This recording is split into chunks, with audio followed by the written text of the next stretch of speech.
Hello दोस्तों, आप सभी का अपना चैनल त्रिशा क्लासेज में स्वागत है। आज हम इतिहास के बारे में अध्ययन करेंगे। किसके बारे में? तो इतिहास के बारे में। ठीक है। इतिहास अतीत के अध्ययन को क्या कहते हैं? इतिहास कहते हैं। अतीत के अध्ययन को क्या कहते हैं? इतिहास कहते हैं। इतिहास के जनक या इतिहास के पिता किसे कहा जाता है? तो हेरोडोटस को इतिहास का जनक कहा जाता है। ठीक है। इतिहास के 3 भागों में बांटा गया है। इतिहास को कितने भागों में बांटा गया? तो 3 भागों में बांटा गया है। प्राग ऐतिहासिक काल, आदि ऐतिहासिक काल और ऐतिहासिक काल। प्राग ऐतिहासिक काल को 4 भागों में बांटा गया है। पूरा पाषाण काल, मध्य पाषाण काल, नव पाषाण काल और ताम्र पाषाण काल। ठीक है। आदि ऐतिहासिक काल को 3 भागों में सिंधु सभ्यता, कांस्य सभ्यता और हड़प्पा सभ्यता बांटा गया है। ठीक है। ऐतिहासिक काल जो है प्राचीन काल, मध्यकाल, आधुनिक काल, नेहरू काल और विश्व काल, ठीक है, बारे में अध्ययन करना है। ठीक है। अब हम पहले देखेंगे प्राग ऐतिहासिक काल। क्या? प्राग ऐतिहासिक काल। तो प्राग ऐतिहासिक काल के बारे में इसका, ठीक है, इस इतिहास में मानव लिखना पढ़ना नहीं जानता था। ठीक है। प्राग ऐतिहासिक काल के समय मानव लिखना और पढ़ना नहीं जानता था। इसकी जानकारी केवल पुरातात्विक साक्ष्य के मिलने से होती है। इसके अंतर्गत पाषाण काल को रखते हैं। किसको रखते हैं? पाषाण काल को रखते हैं। यानी कि प्राग ऐतिहासिक काल के समय मानव पढ़ा लिखा नहीं था। इसकी जो जानकारी है पुरातात्विक यानी कि साक्ष्य मिलने से पता चलता है। पाषाण काल वह समय जब मानव पत्थर के औजार एवं हथियार का उपयोग करते थे, उसे पाषाण काल कहते हैं। ठीक है। वह समय जब मानव पत्थरों का औजार एवं हथियार का उपयोग करते थे, तो उसे पाषाण काल कहते हैं। पाषाण काल को 4 भागों में बांटा गया है। कितने भागों में? तो पाषाण काल को 4 भागों में बांटा गया है। ठीक है। पहला है पूरा पाषाण काल। ठीक है। पूरा पाषाण काल यह इतिहास का सबसे प्रारंभिक समय था। इस समय के मानव को आदि मानव कहा जाता था। ठीक है। पूरा पाषाण काल के समय के मानव को आदि मानव कहा जाता था। यह प्रारंभिक समय था। इस समय का मानव खाना बदोश, ठीक है, खाद्य संग्रह अर्थात उसके जीवन का मुख्य उद्देश्य जानवरों के भांति ही अपना पेट भरना था। इस समय के मानव की सबसे बड़ी उपलब्धियां आग की खोज थी। तो पूरा पाषाण काल के समय किसका खोज हुआ था? आग की खोज कब हुई थी? तो पूरा पाषाण काल के समय। ठीक है। दूसरा आता है हमारा मध्य पाषाण काल। ठीक है। दूसरा आता है मध्य पाषाण काल। ठीक है। तो मध्य पाषाण काल यह पूरा पाषाण काल के बाद का समय है। इस समय मानव के हथियार छोटे आकार के थे। इस समय के मानव की सबसे प्रमुख कार्य अंत्येष्टि यानी कि अंतिम संस्कार कार्यक्रम था। ठीक है। तो मध्य पाषाण काल से अंतिम संस्कार प्रारंभ हो गए थे। नव या उत्तर पाषाण काल, इस काल में मानव ने अस्थायी आवास बना लिया था। ठीक है। इसके पहले मानव क्या था? उत्तर पाषाण काल के जैसे कि मध्य पाषाण काल में, ठीक है, पूरा पाषाण काल में लोग क्या करते? अस्थायी निवास नहीं करते थे, जानवरों की भांति वो घूमते फिरते थे और अपना पोषण करते थे। ठीक है। तो इस काल में मानव ने अस्थायी आवास बना लिया था। साथ ही मानव कृषि तथा पशुपालन भी प्रारंभ कर दिए थे। मानव ने इस काल में पहिए तथा मानका यानी कि घड़ा की खोज की। ठीक है। तो नव पाषाण काल या उत्तर पाषाण काल में पहिए का खोज और मिट्टी के बर्तन यानी कि मानका का खोज हो गया। मानव ने खेती 7000 ईसा पूर्व पाकिस्तान के सुलेमान एवं किरथर पहाड़ियों के बीच की थी। पहली कृषि किसका हुआ था? तो जौ को हुआ था और गेहूं का हुआ था। तो सबसे पहले कौन से अन्न उपजाया गया था? तो जौ और गेहूं।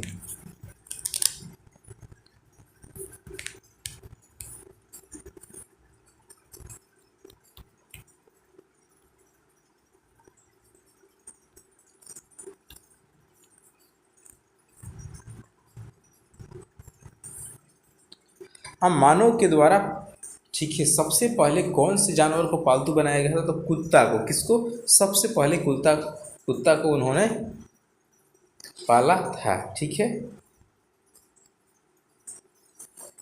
उसके बाद चौथा है ताम्र पाषाण काल। यह पाषाण काल का अंतिम समय था। इस समय तांबे की खोज हुई थी, जिस कारण औद्योगिकरण शुरू हो गया था। इसी औद्योगिकरण की एक विकसित रूप सिंधु सभ्यता को देखने को मिलता है। ठीक है, सिंधु सभ्यता को देखने को मिलता है। किस काल में मानव आखेटक यानी शिकारी था? तो पूरा पाषाण काल में मानव क्या थे? आखेटक थे, यानी कि शिकारी थे। ठीक है, पूरा पाषाण काल में ही आग की खोज। किस स्थान से पहली बार चावल का साक्ष्य मिलता है? तो इलाहाबाद के कोल्डिहवा में, ठीक है, चावल का साक्ष्य मिलता है। अब हम आएंगे दूसरा, आद्य ऐतिहासिक काल। कौन सा? आद्य ऐतिहासिक काल। इस काल में मानव द्वारा लिखी गई लिपि को पढ़ा नहीं जा सका है। इस समय लिखी हुई लिपि है, लेकिन इसको कोई अभी तक पढ़ा नहीं, किंतु लिखित साक्ष्य मिले। इस काल के जानकारी का स्रोत पूरा तात्विक साक्ष्य से ही है। ठीक है, इसमें सिंधु सभ्यता को रखा गया। आदि ऐतिहासिक काल में किसको कर रखा गया है? तो सिंधु सभ्यता को रखा गया है। आइए हम देखते हैं सिंधु सभ्यता के बारे में। ठीक है, तो सिंधु सभ्यता, यह सभ्यता सिंधु नदी के तट पर मिली थी। ठीक है, इसीलिए इसे सिंधु सभ्यता कहते हैं। तो सिंधु सभ्यता जो है सिंधु नदी के तट पर मिलने के कारण इसे सिंधु सभ्यता कहा गया। इसकी जानकारी के लिए पहली खुदाई हड़प्पा से हुई थी, अतः इसे हड़प्पा सभ्यता भी कहते हैं। ठीक है, इसकी जानकारी के लिए सबसे पहली खुदाई कहाँ हुई थी? हड़प्पा में से हुई थी, इसीलिए इसे हड़प्पा सभ्यता भी कहते हैं। सिंधु सभ्यता की जानकारी चार्ल्स मेसन ने दिया था। सिंधु सभ्यता सर्वेक्षण जेम्स कनिंघम ने किया था। ठीक है, सर्वेक्षण किसने किया था? तो जेम्स कनिंघम ने किया था। सिंधु सभ्यता 13 लाख वर्ग किलोमीटर में फैला है। कितने क्षेत्र में फैला है? तो 13 लाख वर्ग किलोमीटर में फैला है। ठीक है, सिंधु सभ्यता का नामकरण जॉन मार्शल ने किया था। सिंधु सभ्यता का नाम किसने किया था, रखा था? तो जॉन मार्शल ने रखा था। सिंधु सभ्यता की पहली खुदाई किसने की थी? तो दयाराम साहनी ने की थी। ठीक है, किसने की थी? दयाराम साहनी ने की थी। और सिंधु सभ्यता का आकार कैसा है? तो त्रिभुजाकार है। कैसा है? सिंधु सभ्यता का आकार कैसा है? तो त्रिभुजाकार है।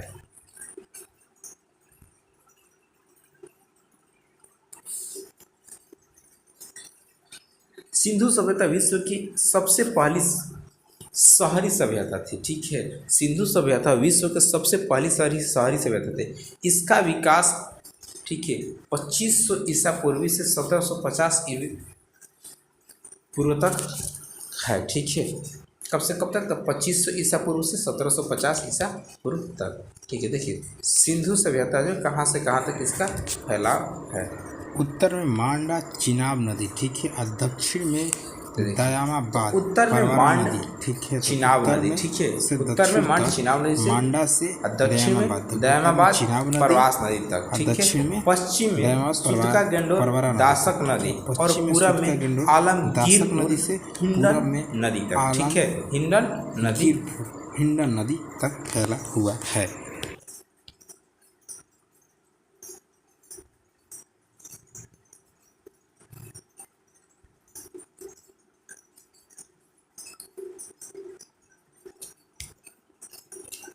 इसकी पश्चिमी सीमा पाकिस्तान से सुतका गेंडोर में थी, जो दासक नदी के तट पर स्थित है। इसकी उत्तरी सीमा कश्मीर के मांडा में चिनाब नदी के तट पर स्थित है। इसकी पूर्वी सीमा उत्तर प्रदेश के आलमगीरपुर में थी, जो हिंडन नदी के किनारे थी। ठीक है, कहाँ थी? हिंडन नदी के किनारे थी। इसकी दक्षिणी सीमा महाराष्ट्र के दयामाबाद में परवरा नदी के तट पर थी। हाँ, परवरा नदी के तट पर थी।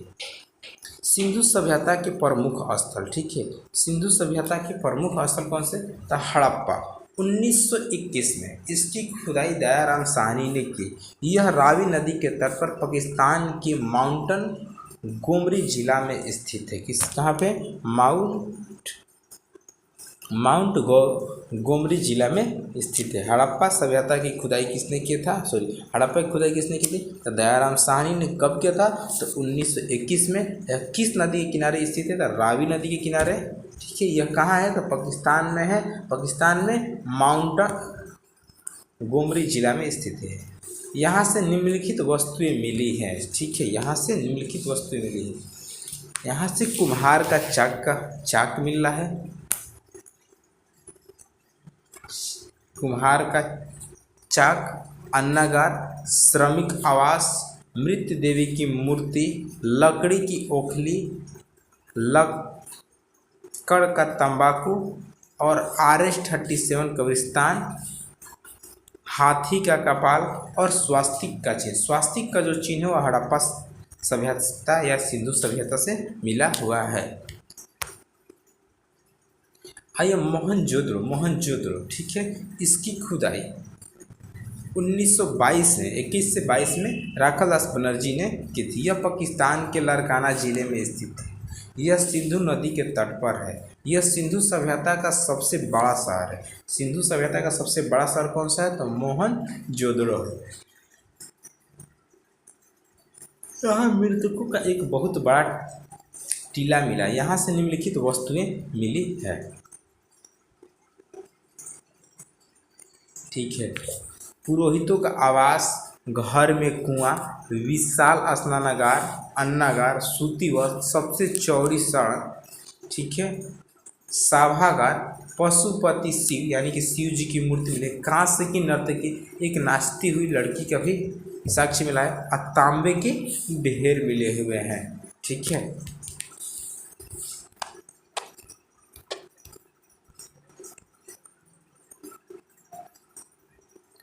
मोहनजोदड़ो का अन्नागार सिंधु सभ्यता का सबसे बड़ा भवन या इमारत है, ठीक है।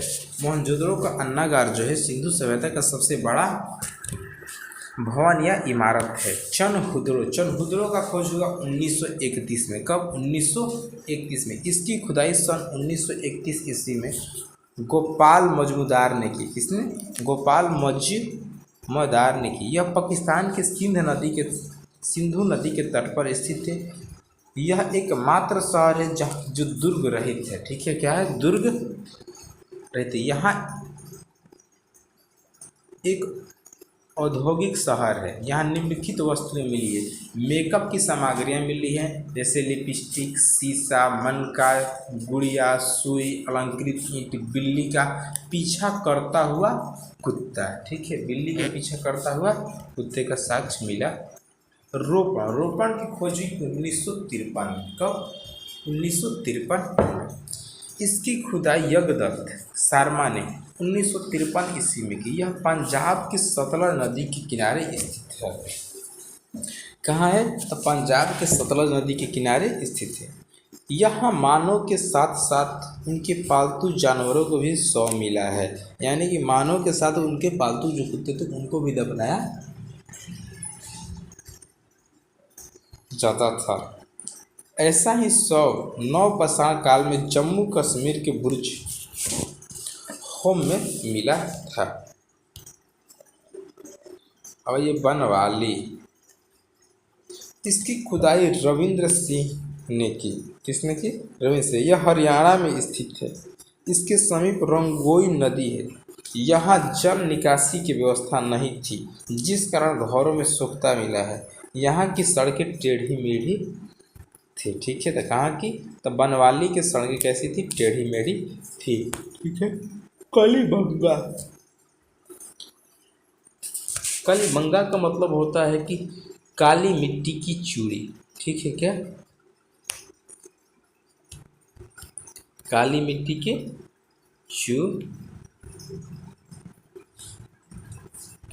चूड़ी, इसका अर्थ होता है कि काली मिट्टी की चूड़ी। यहाँ के अलंकृत ईंट, चूड़ी, जोता हुआ खेत, हल एवं हवन कुंड मिले हैं। यह राजस्थान में सरस्वती यानी घाघरा नदी के किनारे स्थित है। कहाँ है? घाघरा नदी के किनारे स्थित है। इसकी खुदाई बीके थापड़ तथा बीबी लाल ने की थी। किसने? बीके थापड़ और बीबी लाल ने की थी।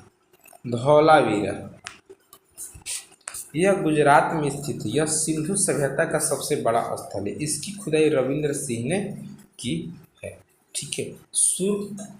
सुरकोटदा, यह गुजरात में स्थित है। यहाँ से कलसा, सावधान तथा घोड़े की हड्डियाँ मिली है। यह गुजरात में स्थित है। यहाँ से कलसा, सावधान तथा घोड़े की खड्डी मिली है। लोथल, यह सिंधु सभ्यता का बंदरगाह स्थल है। यहाँ से गोदीवाड़ा मिला है। यहाँ घर के दरवाजे सड़कों की ओर खुलते थे। तो लोथल के घर के दरवाजे सड़कों की ओर खुलते थे। यहाँ फारस की मुहर मिली है जो विदेशी व्यापार का संकेत है। ठीक है, यहाँ फारस की मुहरें मिली है जो विदेशी व्यापार का संकेत है।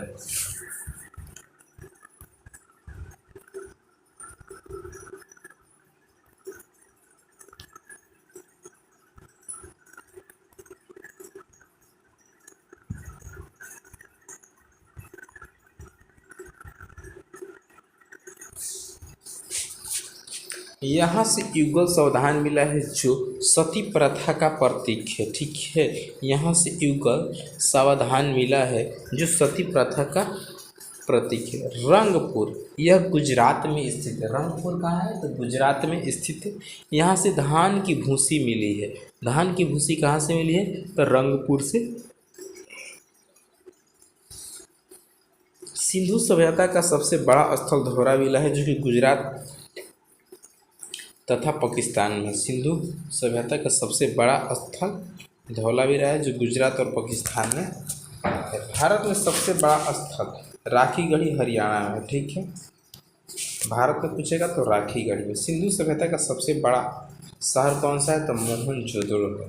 मोहनजोदड़ो सिंधु सभ्यता की विशेषता। सिंधु सभ्यता एक नगरीय यानी कि शहरीय सभ्यता थी। यहाँ की सड़कें एक दूसरे को समकोण पे काटती थी तथा ये पूरब से पश्चिम दिशा में थी जिससे हवा द्वारा सड़क स्वतः साफ हो जाती थी। ठीक है, नालियाँ ढकी हुई थी। अर्थव्यवस्था मुख्य आधार पर कृषि था। अर्थव्यवस्था क्या था? तो मुख्य आधार पर कृषि था। इनका व्यापार विदेशों तक फैला था। ठीक है, यह समाज नृत्य सतात्मक था। इनकी लिपि भाव चित्रात्मक थी जिसे पढ़ा नहीं जा सका। ठीक है, इनकी लिपि कैसे थी? भाव चित्रात्मक थी जिसे पढ़ा नहीं जा सका। अभी तक इसको नहीं पढ़ा जा सका है। इनके मुहर पर सर्वाधिक एक सींग वाले जानवर का चित्र था। इनके मुहर पर गाय के चित्र नहीं मिला है। यहाँ माप तौल के लिए न्यूनतम बाट 16 kg का था। ठीक है, सिंधु सभ्यता के लोग युद्ध या तलवार से परिचित नहीं थे। सिंधु सभ्यता के विनाश का सबसे बड़ा कारण बाढ़ को माना जाता है। सिंधु सभ्यता के विनाश के कारण बाढ़ को माना जाता है। ठीक है, किसको माना